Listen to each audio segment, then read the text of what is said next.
आप देख रहे हैं न्यूज इंसाइडर के साथ प्रोग्राम स्पेशल रिपोर्ट, जिसमें दिन भर की अहम खबरें पहुंचाएंगे आप तक। एमएलए महराज मलिक केस में सामने आई नई जानकारी। लीगल टीम आने वाले दिनों के लिए संजीदगी से मामले में जुटी हुई। बाहर से आने वाले वुकला साहिबान से भी होगी बातचीत। डोडा ईस्ट के एमएलए महराजुद्दीन मलिक की पीएसए के तहत गिरफ्तारी को आज काफी दिन बीत चुके हैं। 8 सितंबर को उन्हें हिरासत में लेने के बाद से अब लोग इस बात का इंतजार कर रहे हैं कि उनकी रिहाई आखिर कब होगी। इस हवाले से यह खबर सामने आई है कि एमएलए महराज मलिक के मामले में जो लीगल टीम पार्टी की जानिब से बनाई गई है, वो लीगल टीम अपने काम में तेजी से लगी हुई है। यहाँ पर सभी को ये बात समझना बेहद जरूरी है कि महराज मलिक का मामला कोई ऐसा मामला नहीं है जिसमें एक दिन पीएसए लगने पर अगले दिन बेल मिल जाए। ये मामला अदालत के पास है और कानून के जानने वालों से जब हमने इस हवाले से पूछा तो उनका ये कहना था कि उनकी टीम में शामिल सीनियर एडवोकेट्स यही कोशिश कर रही हैं कि वो मामले के हर पहलू को समझकर कोर्ट के सामने रखें। और ये भी कहा गया कि अगर 12 दिन में डिप्टी कमिश्नर के सामने रिप्रेजेंटेशन पेश करने पर पीएसए जैसा कानून रिवोक होता तो फिर अदालतें होती ही नहीं। बहरहाल लीगल टीम के जराये ने हमें यह भी बताया है कि एमएलए महराज मलिक का पीएसए के तहत मामला अभी कोर्ट के सामने चलेगा और हो सकता है कि 1 हफ्ते से 10 दिन का वक्त उन्हें बाहर लाने में लग जाए। वहीं ये भी बताया गया है कि लीगल टीम बाहर से आने वाले वुकला साहिबान के साथ भी मीटिंग करेंगी और इस मामले पर बातचीत की जाएगी। लीगल टीम पूरी तरह से कोशिशों में लगी हुई है कि जल्द अज जल्द महराज मलिक को बाहर लाया जाए। इसी बीच उनकी लीगल टीम की तरफ से ये भी कहा गया है कि लोग हर तरह की गलत जानकारी से गुरेज करें। सोशल मीडिया पर कई लोग कई सारी गलत मालूमात इस मामले के सिलसिले में दे रहे हैं। यहाँ तक कि कई लोग सिर्फ कुछ व्यूज के लिए पुरानी वीडियोस भी डाल रहे हैं कि एमएलए महराज मलिक जेल से बाहर आ गए हैं। तो आपको बता दें कि फिलहाल के लिए ऐसी कोई तब्दीली नहीं हुई है और लीगल टीम अपनी कार्रवाई में लगी हुई है। वाज़ेह है तो एमएलए महराज मलिक की गिरफ्तारी के बाद से ही चनाब वादी में माहौल काफी गर्मा गया था। कई दिनों तक के एहतजाज के बाद से अब धीरे धीरे जिंदगियां मामूल पर आने लगी हैं और मोबाइल इंटरनेट सर्विसेज भी बहाल कर दी गई है। पीडीपी सरबराह महबूबा मुफ्ती की जानिब से फलों से भरे ट्रकों की आमदोरफ्त के लिए एक खास कॉरिडोर खोलने की मांग की गई। पीडीपी के सदर महबूबा मुफ्ती की जानिब से बुध के दिन ही हुकूमत से अपील की गई है कि वो फ्रूट इंडस्ट्री के लिए फौरन इकदाम उठाएं ताकि फ्रूट का ट्रांसपोर्ट स्मूथली जारी रखा जा सके। उन्होंने कहा कि कश्मीर की इकोनॉमी का दरोमदार इसी इंडस्ट्री पर था जो कि हमारी माशी रीढ़ की हड्डी थी। महबूबा मुफ्ती की जानिब से कहा गया कि कौमी शाहरा हमेशा से ही मरकजी हुकूमत के कंट्रोल में रहा है, चाहे वो फारूक अब्दुल्ला का दौर हो, उमर अब्दुल्ला का दौर हो या फिर आज की हुकूमत हो। उनका कहना था कि फ्रूट ग्रोअर्स साल भर मेहनत करते हैं, बैंकों से कर्ज लेते हैं और फिर इंतजार करते हैं कि उनका फ्रूट बाजार तक पहुंच जाए, लेकिन हुकूमत सिर्फ तमाशा देखती रही। उन्होंने अफसोस का इजहार करते हुए बताया है कि उन्होंने 2 सितंबर को पहले ही इंतजामिया को वार्न किया था कि वक्त पर एक्शन लिया जाए। उनकी जानिब से तजवीज दी गई है कि सुबह 8 बजे से लेकर रात 2 बजे तक सिर्फ फ्रूट ले जाने वाली गाड़ियों के लिए ही एक अलग कॉरिडोर खोला जाए, जिससे कि उनका माल वक्त पर बाजार तक पहुंच सके। साथ ही साथ उन्होंने कहा है कि जो रास्ते डैमेज हुए हैं उनका फौरन मरम्मत का काम भी शुरू किया जाना चाहिए ताकि बार बार रोड ब्लॉक ना हो और ग्रोवर्स का नुकसान ना हो।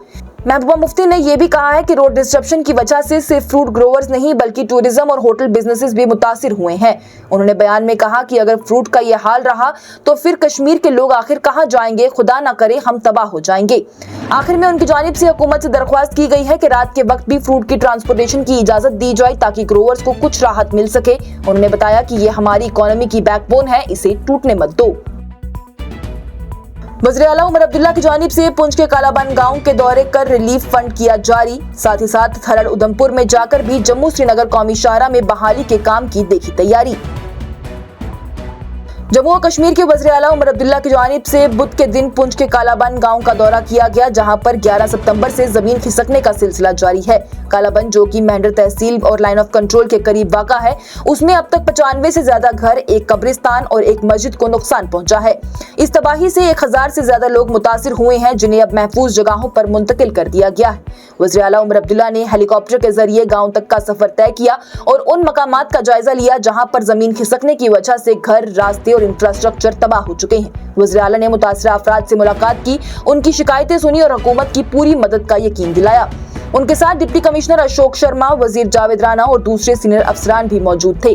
अफसरों ने एक तफसीली प्रेजेंटेशन के जरिए वज़ीर आला को इस कहर और हुकूमती इकदामात से मुतल्लिक आगाह किया। वज़ीर आला को बताया गया कि लोगों को और उनके सामान को महफूज मकामात तक ले जाने के लिए गाड़ियां फराहम की गई हैं। साथ ही साथ हाई रिस्क जोन्स का अंदाजा लगाने के लिए डैमेज असेसमेंट टीम्स भी काम कर रही हैं। वज़ीर आला उमर अब्दुल्ला की जानिब से सीएम रिलीफ फंड से 38 लाख और SDRF के जरिए 50 लाख का इजाफी फाइनेंशियल असिस्टेंट भी मंजूर किया गया है, जो कि कालाबन के मुतासिर लोगों के लिए है। इसके अलावा वज़ीर आला उमर अब्दुल्ला की जानिब से थरड इलाके का भी दौरा किया गया, जो कि जम्मू श्रीनगर कौमी शाहराह पर वाक़ा है। यहाँ 2 सितंबर को एक बड़ी लैंडस्लाइड के बाद दोनों लेन्स बंद हो गई थी।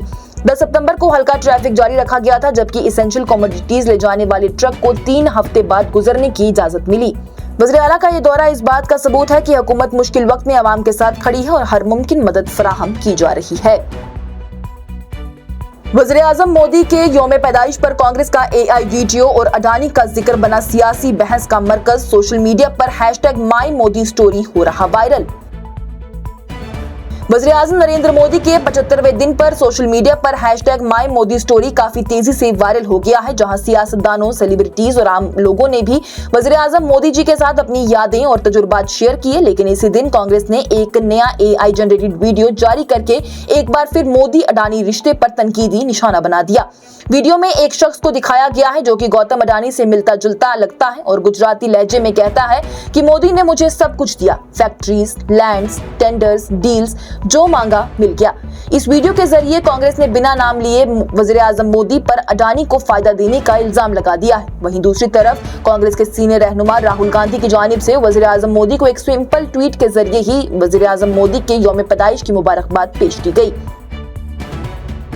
वज़ीर आज़म मोदी के 75वें यौम पैदाइश पर कांग्रेस का आया तनकीदी बयान। बोले, मोदी जी 75 के हो गए, अब वो कल रिजाइन करेंगे। ये वही उम्र की हद है जो उन्होंने दूसरों के लिए तय की थी। कांग्रेस के सीनियर रहनुमा उदित राज ने 16 सितंबर को वज़ीर आज़म नरेंद्र मोदी पर तनकीद करते हुए कहा कि अब जब वज़ीर आज़म मोदी 17 सितंबर को 75 साल के हो रहे हैं तो उम्मीद है कि वो भी वही एज लिमिट फॉलो करेंगे जो कि उन्होंने बीजेपी के दूसरे लीडरान के लिए रखी थी। उदित राज ने कहा कि उम्मीद है मोदी जी रिजाइन कर देंगे क्योंकि वो 75 के हो रहे हैं, वही उम्र की हद जो उन्होंने दूसरों के लिए तय की थी। याद रहे कि बीजेपी ने साल 2014 में हुकूमत में आते ही मार्गदर्शक मंडल बनाया था, जिसमें LK अडवाणी, मुरली मनोहर जोशी जैसे सीनियर लीडरान को शामिल किया गया था, लेकिन उन्हें पार्लियामेंट्री बोर्ड से हटा दिया गया था। ऑपोजिशन का ये कहना है कि ये रूल सिर्फ बुजुर्ग लीडरान को साइडलाइन करने के लिए ही बनाया गया है।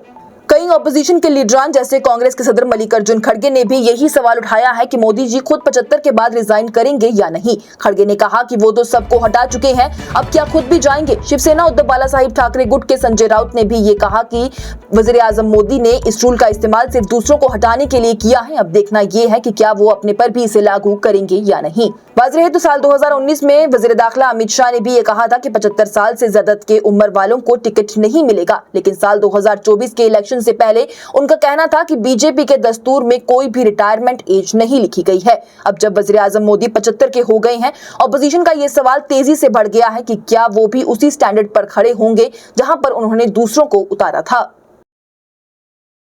और बिहार कांग्रेस का वज़ीर आज़म मोदी और उनकी वालिदा वाला AI जनरेटेड वीडियो हटाने का पटना हाईकोर्ट ने हुक्म किया जारी। वीडियो में वज़ीर आज़म की वालिदा का नाम इस्तेमाल करना अदालत ने बताया कानूनी तौर पर गलत।